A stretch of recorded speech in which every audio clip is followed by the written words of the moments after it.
Hello, welcome to let's crack. आज हम बात करने वाले हैं इस बुक के चैप्टर 1 के बारे में, स्पेक्ट्रम के चैप्टर 1 के बारे में। सबसे पहले मैं आपको बता दूं, मैं आपको पढ़ा नहीं रहा हूं, मैं आपको इस चैप्टर की कहानी सुनाने वाला हूं। अगर आपको मेरे कहानी सुनाने का आइडिया अच्छा लगे तो लास्ट में वीडियो के ऊपर कमेंट करके मुझे बता दीजिएगा कि अच्छा है या ख़राब है। चैनल को सब्सक्राइब शुरू में ही कर लीजिए। चलिए इस वीडियो को शुरू करते हैं।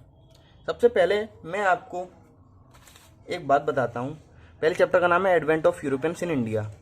यूरोपियंस का इंडिया आना आखिर क्यों हुआ, पहले इस चीज़ पर ध्यान देंगे हम।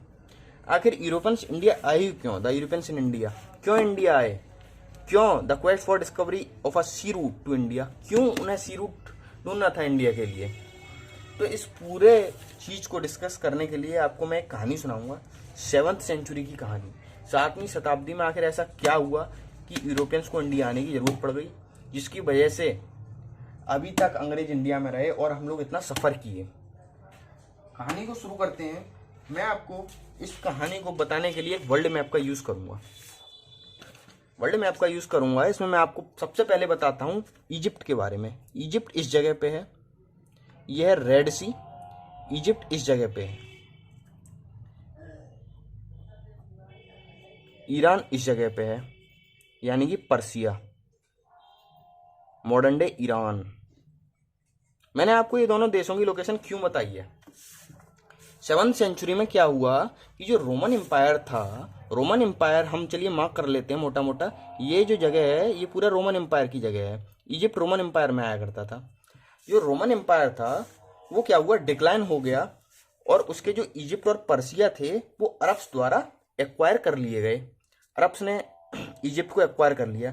अब जिस किसी के भी पास इजिप्ट का कंट्रोल होगा उसके पास रेड सी का कंट्रोल खुद ब खुद आ जाएगा।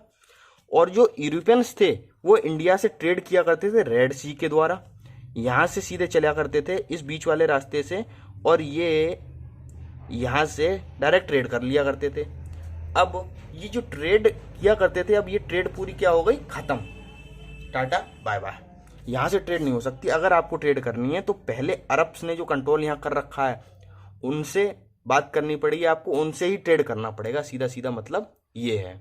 अगर उनसे ट्रेड करोगे अब तो फिर वो ज़्यादा रेवेन्यू खाएंगे, सीधी सी बात है। तो कहानी को आगे देखते हैं आखिर फिर क्या हुआ।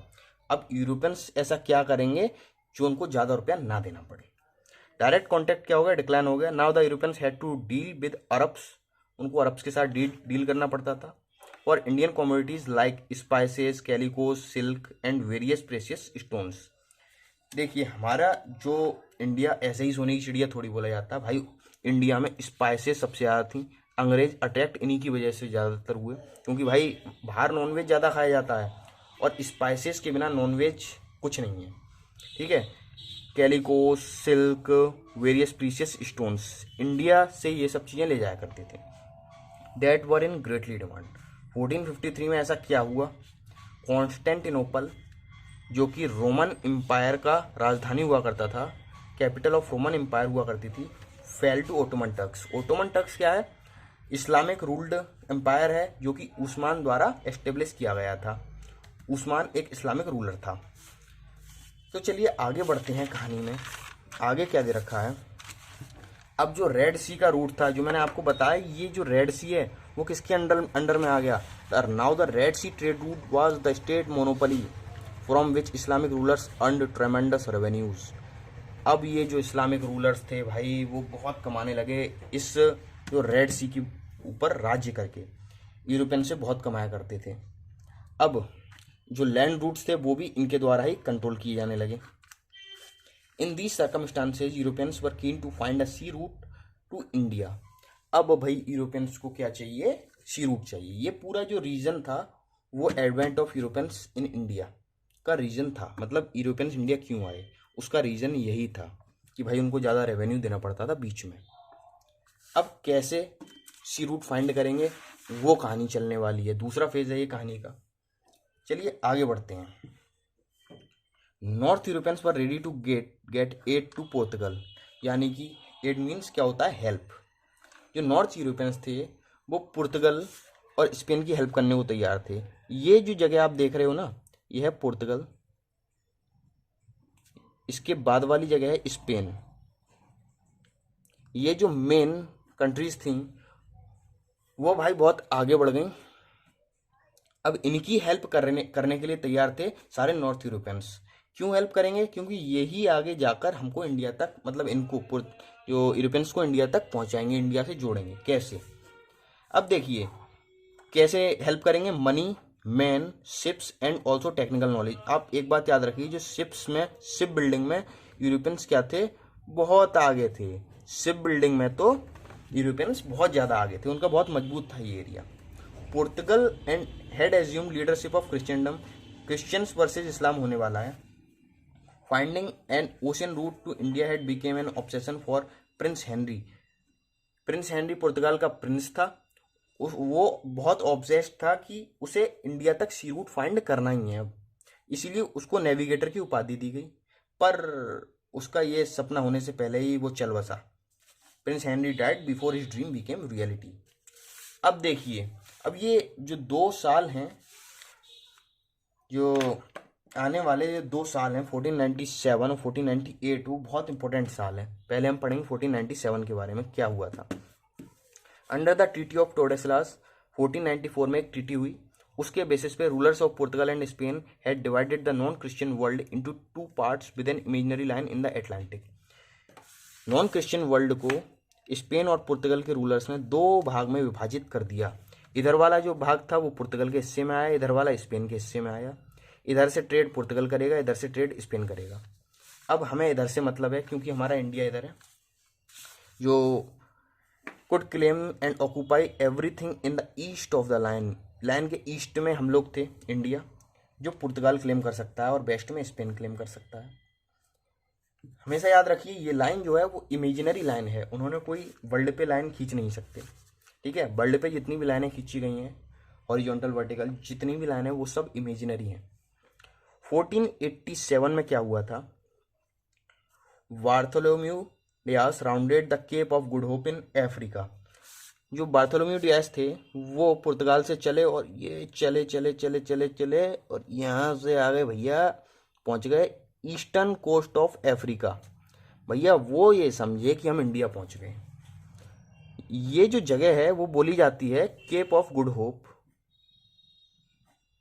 केप ऑफ गुड होप बोली जाती है ये जगह। यहाँ से केप ऑफ गुड होप को राउंड करते हुए यहाँ पहुँचे। वो समझे कि हम इंडिया पहुँच गए। भैया अभी तुम नहीं पहुँचे हो इंडिया, अभी एक अगला लीजेंड आएगा, वो इंडिया पहुँचेगा। तो भाई ये इंडिया तो नहीं पहुँचे। ठीक है, अगला 1497 में क्या हुआ कि वास्को डिगामा के द्वारा लेट किया हुआ एक शिप का एक्सपेंडिशन चलता है। Expedition of Portuguese ships set out to India and arrived in India in slightly less than 11 months time in May 1498। भाई यहाँ से बात बिगड़ती है। 1497 और 1498 बहुत खतरनाक साल थे हमारे इंडिया की हिस्ट्री को बदलने वाले। 11 महीने से कम में भाई 1498 में पुर्तगाल वो इंडिया पहुँच चुके थे पोर्तुगीज। किस रूट से? रूट था आपका यहाँ से, ये चले भैया, और ये चलते चलते मेडागास्कर आइलैंड ये रहा, इसके बीच से होते हुए ये पहुँचे कैलीकट। ये रहा हमारा इंडिया का कैलीकट। कैलीकट पे उतरते हैं। अब देखिए ये पहुँचे कैसे। The arrival of ships under Vasco da Gama led by a Gujarati pilot Abdul Majid. देखिए वास्को डिगामा के अंडर जो शिप चला था वो अब्दुल माजिद एक गुजराती पायलट था, उसके द्वारा पहुंचाया गया कैलीकट पे इन मई 1498 की मई में पहुंचाया गया। Profoundly affected the course of Indian हिस्ट्री के कोर्स को बहुत ज़्यादा इफेक्ट कर दिया इसने। The Hindu ruler of the Calicut the Zamorin however had no apprehensions as to the Europeans intentions. अबे भाई पागल है क्या? तेरे को कोई पता नहीं चला कि भाई क्यों आए हैं? भाई कोई शिप से 11 महीने सफ़र पूरा तय करके तेरे पास तक आएगा। हाँ मानता हूँ तुझे नहीं पता होगा 11 महीने तय किया, पर यार इतनी दूर से आया पैसा खर्च करके, क्या ऐसे ही चला जाएगा? भाई पैसे तो कमाएगा ही, पर पैसे क्या, वो आगे बेटा रूल भी करने वाले हैं तेरी जगह पे। तो हाउएवर हैड नो एप्रीहेंशंस। चलो भाई कोई बात नहीं। पता है क्यों? क्योंकि ये ज़ेमोरिन जो राजा था बहुत लालची मान कह सकते हैं हम, लालची था। वो क्या सोच रहा था कि भाई ये हमें कोई गिफ्ट विफ्ट देगा वास्को डी गामा, पर कुछ खास नहीं दिया, थोड़ा बहुत कुछ दिया भाई। आगे चल के जैमोरिन और वास्को डी गामा की बिल्कुल नहीं बनी। 3 महीने तक वास्को डी गामा इंडिया में रहा। 3 महीने इंडिया में रहने के बाद वास्को डी गामा इकोनॉमिकली थोड़ा वीक हो गया, और फिर उसने क्या किया, जो भी भारत से खरीदा था वो सब डाला शिप में, सारे कार्गो शिप में डालकर वो वापस से पहुंचा पुर्तगाल, और उसने बेचा, सबको बेचा और खूब सारा रेवेन्यू कमाया, खूब सारा पैसा कमाया। वह ये समझ चुका था कि भाई अरब हमसे बहुत ज़्यादा लूटते हैं, अब इसी रूट से जाना है, और बहुत पैसा उसको बचा। तो अब फिर से पुर्तगाल से वास्को डी गामा इंडिया तक आएगा। हमारे प्यारे से छोटे से सोने की चिड़िया बोले जाने वाले भारत को कैसे लूटते हैं ये लोग, हम आगे की कहानी में देखेंगे। तो मिलते हैं नेक्स्ट वीडियो में, तब तक के लिए भाई चैनल को सब्सक्राइब कर दें, वीडियो को लाइक कर दें, और कमेंट करके बताएं ये वीडियो आपको कैसी लगी। भाई कमेंट जरूर कर दीजिएगा, आपके जो भी कमेंट्स होंगे मैं पढ़ने के लिए तैयार हूँ, मैं आपको हर कमेंट का रिप्लाई करूँगा। और हाँ, अब ऐसी कहानी टाइप वीडियोस आती रहेंगी। कहानी मान लो, या मान लो कि मैं बताने की कोशिश कर रहा हूँ, आपका किसी का छोटा भाई हूँ, किसी का बड़ा भाई हूँ, आपको पढ़ा तो मैं नहीं सकता, लेकिन बताने की कोशिश करूँगा थोड़ा बहुत, ठीक है। जो मैंने सीखा है वो मैं आपको सिखा दूँगा, और ये वीडियो, ये छोटी छोटी वीडियोस के जरिए ही मैं आपको पूरी कहानी तक पहुँचाऊँगा। चलिए मिलते हैं नेक्स्ट वीडियो में, तब तक के लिए धन्यवाद।